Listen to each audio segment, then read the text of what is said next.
Alright, welcome back to part 3 of Newton's first law of motion. We just talked about Newton's first law of motion, otherwise known as the law of inertia. Inertia being the fact that objects tend to resist a change in their motion. That means if they're not moving, they want to stay not moving. And if they are moving, they don't want to stop. Okay, they want to keep moving at the same speed, same direction, everything the same, until some forces cause them to change. Alright? And so, some ideas about inertia. For example, if you're in a car that's going like 60 miles an hour and you slam on the brakes, the car begins to slow down, but your body is not attached to the car directly, and so it is still going at 60 miles an hour, and it continues to move forward and will continue to move forward right through the front windshield unless you have airbags and a good seatbelt. All right, and that's because of your inertia. It wants to keep going. If you're running and you trip, your feet stop because they hit the rock and it exerts a force on your feet, but the top half of your body keeps going because there's been no force exerted on it, and therefore you fall flat on your face. Okay, the same thing can happen in the other direction also. If you are in a stopped car and all of a sudden you floor it and accelerate, you feel as if you are thrown back. But what really happens is your body is still, the car begins to move, but your body hasn't started to move with it yet. And so the car basically slams into you and carries it with you. But you feel as if you're thrown back in the car, but really what happens is your body stays still and the car is moving and slams into you. Same thing if you're in the back car or at the top of the hill in a roller coaster. Okay, as you start to, when you drop off, for a moment there at the top, your body is staying still at the top. You're almost still at the top, but phew, the roller coaster is going really fast, and so it feels like you feel like you're thrown back, but really the roller coaster slammed into you as it starts going, and your body is still not starting to move as much yet. All right, and so inertia is true for objects that are not moving when they start moving. Okay, and for objects that are moving, they don't want to slow down. Okay. Another example, for example, here is another example, for example. Fancy that. All right. It's this. If you were just to take this board and put it directly on someone's head and start nailing, it would exert probably a fair amount of force on your head. Why? Because the inertia of the board is not very much, and it would begin to move down on your head and exert a force. But if you put 4 or 5 books between the board and your head, now start hammering on it, the force from the hammer has to move the mass and overcome the inertia of those 4 books first before it can exert a force on your head, and therefore you're very unlikely to feel something. I don't necessarily recommend you do this at home, definitely not unless it's someone you really trust. But anyhow, maybe you could do that as a new trust builder. Instead of falling back into people's arms, you can let them nail a board on top of your head. I don't know. Don't see that catching on, but maybe so. All right. So those are some things about inertia. We'll talk more about some demonstrations of examples of that when we get to class. Now, we talked a little bit, I think, right at the end. Gravity is probably the main force that we talked about. And gravity and all forces are measured in newtons, capital N. And newtons were named in honor of Sir Isaac Newton, who came up with the theory of gravity and explained a formula for it and so forth. And so, in honor of him, all forces are measured in newtons. Now, the question is, what is a newton? Okay, most of us never had a newton unless it was a fig newton. So, what is a newton equal to? Well, a newton is in the metric system, and it would be the equivalent of what we call pounds. Okay? And so 1 newton is equal to 4.5, technically 4.45, but we'll just round that up and call it 4.5 pounds. Okay, so if someone asks how much you weigh, the next time, like I said, I weigh 200 pounds, I could tell them, well, I weigh 900 newtons. And I would be 100% correctly. I would just be doing it in the metric system versus the English system. But they won't really know what to make of that, probably, but that's okay. But that's basically what it is. So if you want to convert your weight to newtons, how many newtons are you? Basically, we're saying that newtons then are a fairly small force, okay? They're about 1/5 of a pound, or 0.2 pounds per Newton. So they're a fairly small force. Okay, so just keep that in mind. We will give you probably an example of a foam apple that weighs about 1 Newton, just to give you an idea what a Newton is. We'll get in class, but that's kind of what it is. And so we'll be talking about, when we talk about forces, we'll be talking about newtons. And just keep in mind that if you divided it by 4 or 5, that would give you a rough estimate about how many pounds of force that we're talking about. All right. Now, the last thing we need to talk about in Newton's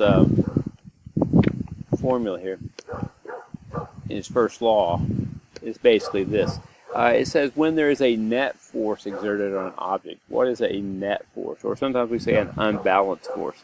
Okay?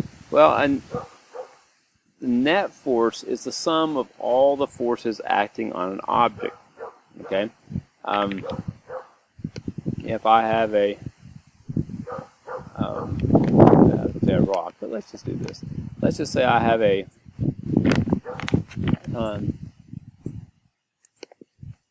book sitting on a table. Okay, the book is sitting on the table.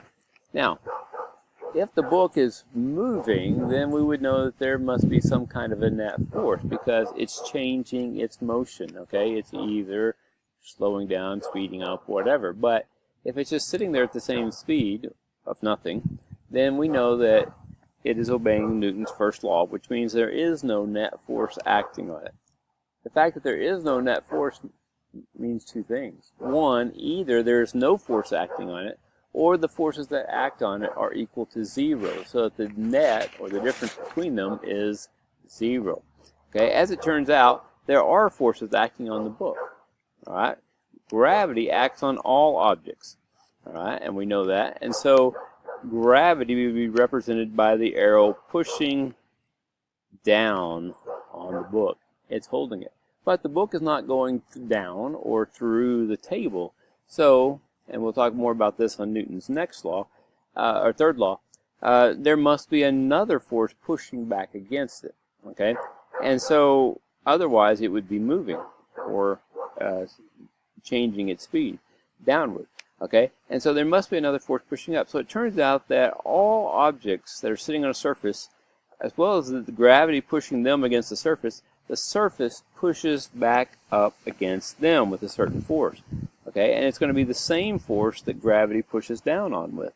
And this is called either the normal force, okay, and it's called normal because normal in mathematical means, some people would argue that math is not normal, but at any rate, in math, normal means perpendicular to, because you notice if gravity is pushing straight down, then this is perpendicular to the surface and it's pushing in the opposite direction. Perpendicular surface and it's pushing in the opposite direction of gravity. That is the normal force. Now, the book and someplace may also call this the support force. But you may see both of these words, and so you need to be aware that they are the same thing. All right, so normal force or the support force. All right, and these will be the same. Now, if I add more books on here, what would happen to the force of gravity?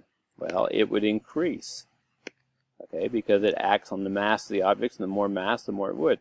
The support force would also increase. Now, if you put enough books up here, the force of gravity would be more than the table could push up against, and eventually it would break the table or collapse it, okay? But as long as an object is sitting on a surface and it's not collapsing, then that means the surface is pushing back with an equal force to the force of gravity. Okay? And so the net force on this book would be 0. These two forces have to cancel it out. They are going in opposite directions, so they would subtract from each other. Let's just say that this book weighs 5 newtons. That would be its weight, or the force of gravity pushing it down. And so that means the support force would also have to be 5 newtons. But since it's in the opposite direction, we could put a little negative sign to show it's in the opposite direction. And so you could add together these and get 0. Or you could not use the negative sign and just say, since they're in opposite directions, we would subtract them, and it'd be 5 minus 5. And the net force would be 0.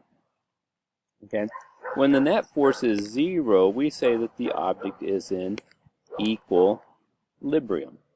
Okay, because we have equal forces acting on it from both directions. I may not make it all the way to the word equilibrium, but anyhow, that means we have equal forces acting on from both directions, and its movement is going to remain the same, either in this case motionless, or it's going to start moving. All right, so equilibrium just means when there are no net forces. Sometimes it's called a state of steadiness. Since usually it involves motion, we would call this mechanical equilibrium. Okay, so it's an equilibrium of motion, but not moving at all, of course, is a state of steadiness, or staying the same. Going at a constant speed or constant velocity is also at a state of steadiness. Okay, it's staying the same. And when that is true, we say that the net force is equal to 0. Or we use the summation symbol and say the sum of all the forces, all right, is equal to 0. And basically that tells us that if the net force is equal to 0, the motion of the object is not changing. Notice it doesn't mean that there is no motion. It just means the motion of the object is not changing. All right. Another example, very similar type thing. If we have a bag of sugar, it's hanging from a spring scale. It has a mass of 9 newtons. That means the sugar gravity is exerting a force of 9 newtons downward, but the scale is also exerting a force up of 9 newtons. And usually if it's a string or rope, we call it a tension force. So there's a tension force of 9 pulling upwards on the sugar, and there's the gravity force of the weight of the sugar pulling down for 9 newtons. All right. So an object can be in equilibrium if it's motionless, like the book and the sugar that's hanging there here. It can also be in equilibrium if it is moving. Okay, for example, if this airplane, the engine is providing thrust and pushing it forward, it's also moving through the air, which is that. If those two forces are equal, it will maintain a constant velocity, and therefore that's in equilibrium, even though it's moving. Okay. Now, if something is not moving, like the sugar or the book, and it's just sitting there, we call that static equilibrium. Okay, static means it's not moving. All right. On the other hand, if it's moving at a constant velocity, that's still at equilibrium, but it's different because it's moving, so it's called dynamic equilibrium. All right. And so either one of these would be considered equilibrium with a net force of 0. All right. Now, one quick question then. If an object is acted on by 0 forces, can it be in equilibrium? And the correct answer is yes. If there are no forces acting on an object, then it would be in equilibrium. All right. If you have more than one force, for example, we've demonstrated here with 2 forces, could it be in equilibrium? Yes, it could be. Okay, because if they cancel each other out. If I have say a ball and it's being pulled in 3 different directions by 3 kids, is it possible for those 3 forces to be in equilibrium and the ball not move? Yes, it is. Okay, as long as they are at the right angles and at the right amount of force, if they cancel each other out, you can still have equilibrium with 3 forces, or 4 forces, or 5 forces, or basically any number of forces.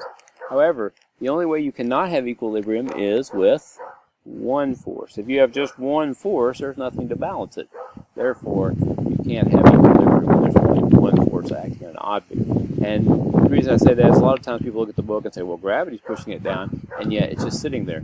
And so that's just 1 force acting on it. No, that means there must be another force acting on it, which is why we point out there is the support force, or the normal force that's pushing up on the book as well, and that way they cancel each other out. That's one of the main things that Newton said, that forces have to cancel each other out. Alright, that's basically it for our content. We're going to look at a couple problems in one last video, and then we will be finished with the notes for Newton's first law.